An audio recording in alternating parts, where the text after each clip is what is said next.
So what I have is my Switch, and what's happened to it is the thumbstick on the Joy-Con has come off.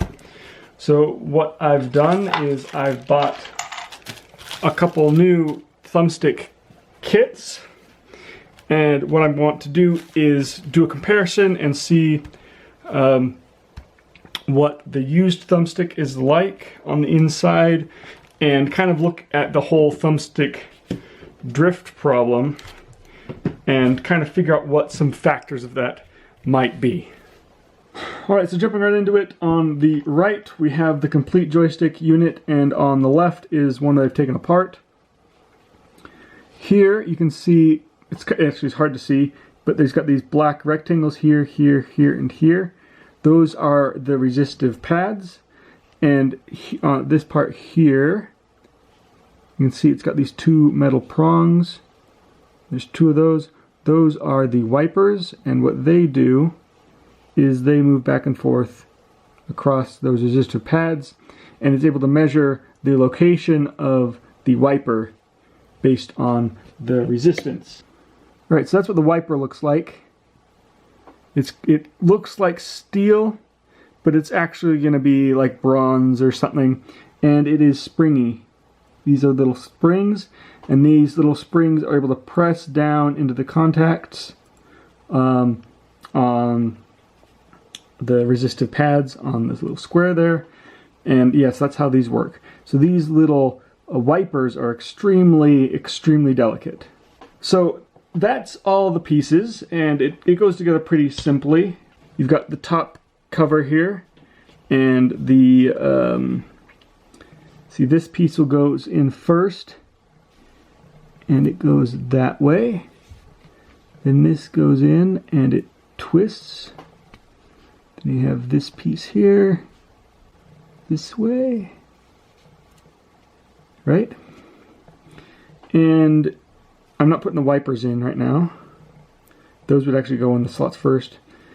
Then you have the spring goes on that, and this spring presses on the flat of those white pieces, and that's what gives you the spring back, right? And this little white tab at the top here, you can see as I turn it, it goes back and forth that way, and this one goes back and forth that way, and that moves the wipers back and forth. And then on this side you can see this little tab here. You press in on the joystick and it goes up, and this one just has a little nubbin at the top which hits this little button right here. So that's how it all works, more or less. So now we've taken a look at this one. Let's open up my Joy-Con and we'll take a look at the condition of the one that's in there. Okay, so there's the spring and the clip. There's the pieces of the, I don't know what we'd call that, the thumbstick thing. Okay, so this is definitely, this thing does not want to grab these. So here on the left we have the new circuit board, and on the right is the old one. And we can see that there's something a little bit going on the resistive pads on the new one. The resistive pads on the new one are definitely easier to see because of the color. But let's see, I'm just going to try wiping it down with some alcohol. And I don't see anything through the camera on the Q-tip. Yeah, maybe the tiniest amount of dust.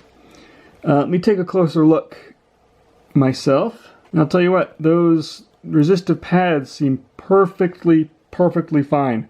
You can see where the wipers, these things, have been rubbing against the resistive pads, but it's really just a surface polish. One of the big theories that's been going around is that this resistive pad has been too soft and the wipers have just been wiping through it, basically. And that doesn't seem to be the case on this particular thumbstick.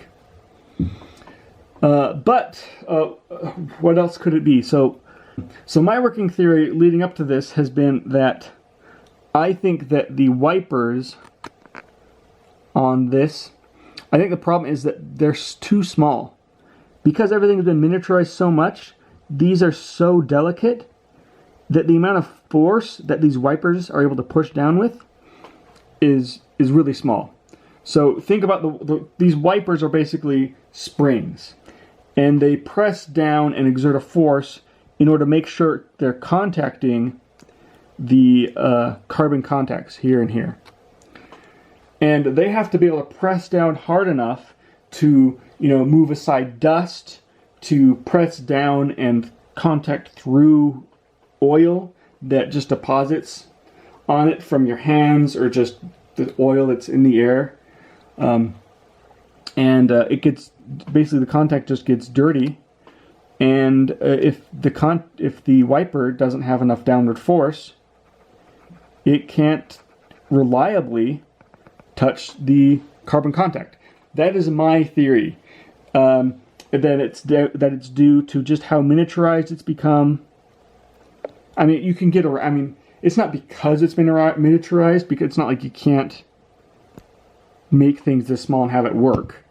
But I think that's part of the problem. So another part of this problem that might have to do with size is just the amount of travel that you're trying to measure with. So if we look at the size of the contact pad, 3.6465 millimeters of the entire pad. But if I take this and I just measure the size of the area that's been worn by the wipers to try to measure that length, maybe 2 millimeters, 2.1 millimeters of travel. That's how far this is moving left and right as you wiggle your joysticks. So the amount of travel as this goes left and right is very, very tiny. It's minuscule. So for a reading of +1, -1, with 0 in the middle, you're talking about only 2 millimeters of travel, which is very, very small.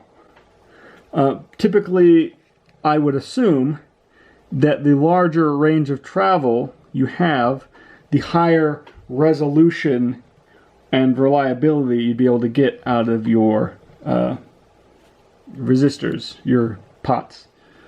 So I've also got this, which you should all recognize as a Wavebird, and it's been through the ringer, which is why it's now in a state where it's not worth repairing. And I played many hours of Smash Bros on this thing, and anyway, I don't mind taking it apart and taking a look at the contactors and seeing if we can figure out a difference between the way this senses the motion and the way the Joycon's thumbstick does, and see if there's anything insightful there. Right, so how the GameCube thumbstick works is pretty similar. So you've got this kind of square box, and it's got 2 pieces in it that correlate with these 2 pieces here, which are also white. And it rotates around in the box. There's a spring in there, and it's got this little tab that sticks out that rotates a potentiometer. And so this is where the contacts and the wipers are on the sides, and it works rotationally rather than linearly like these ones do. But let's open this up and take a look inside. Okay, so this has little clips on the back which have to come out, and then it should all just come apart. Open the clips, and I'm just going to push it through. like that. And look at how crazy this wiper system is. Here's the wipers, and here is the carbon contacts. So this is interesting. It's got kind of a set of wipers going on. It's got these big ones at the top, you can see. So there's the top one, there's the lower top one. But it's also got one here and one here. So I don't know if it just means it has redundancy built in or what. But what's interesting is, so if you look in here, so you can see this is a carbon track, and then this gray is a gap, and at the top there's another carbon track. So the top one has a mark where it's been wiping up here, and these side ones have a tiny mark here and here. So ultimately the construction is, I mean, the function of it is very, very similar, but it's, you know, the construction and the form of it is different. Right, so after editing the video, I've realized how similar that the GameCube joystick and the Joy-Con thumbstick are to each other. So on the Joy-Con, it's got the two pads here and here, and it's got electricity coming in here, and it's trying to go out here, right? And you've got the wiper, the set of wipers that go here, and it's a bar here, right? And it moves back and forth. And so the circuit goes from there to there to there. So there's one set of wipers here, because it's forked, and there's a set here. On the GameCube, what it's got is it's got a ring, basically, and it's got one set of wipers up here, and then the other set of wipers right here. But basically, it's going in these wipers, conducting this whole plate, and going out the other set of wipers. So if you were to just unfold that thing, you're basically having two pairs of wipers on one end and two pairs of wipers on the other, and it's exactly the same thing. You've got one resistive pad and one conductive pad, and on this one, this would engage on a conductive pad probably, and this is engaging on the resistive pad. And so that's how it's working. They're really virtually the same. They're exactly the same thing electrically, and very, very similar mechanically. So after looking at that, I think really the biggest difference, the only major difference, is the fact that the GameCube controller, look at this. So the potentiometer area is kind of isolated off to the side of the joystick. Anything that gets in here isn't gonna get in there very easily at all. In fact, on this thumbstick, I've put all sorts of grease and stuff and crud to keep the joystick from wearing out because I played so much Smash Bros. On it, and none of it ever got into the resistors. And in addition to that, the whole mechanism is completely capped by the thumbstick. If any crud gets in from your hand, it's going to be redirected around the entire thing. Whereas here, all it has to do is get underneath a little flap right here. These got just a little flap, and it can get into the joystick area here, and from there, it's just sitting, the whole thing is just sitting on top of this plate. And on top of the plate is the pad, right? So if anything gets in here, it can just move around in here, and any dust or any grease or any oil can just move around on this flat surface to go from where it came in under the joystick to anywhere else. And let me just take this off real quick. So here, everything's probably out of focus, but yeah, it's just this little rubber flap that's keeping things from getting under there. And I've got to think that is the only really major difference between the two designs. Right, so this old thumbstick design that we know is reliable, it has literally been around for a very long time and hasn't undergone many changes at all. So, in fact, it's changed so little that I could take this thumbstick here and I could desolder it and I could pop it into my Wii U Pro controller and it would work.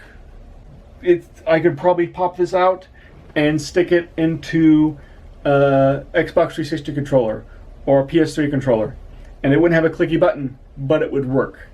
We use the very same components basically across all controllers for 3 generations now, and it's been this little box cube thing right there. Something about this design is very ultra super reliable, and whatever it is isn't in this design, because this design is not super ultra reliable.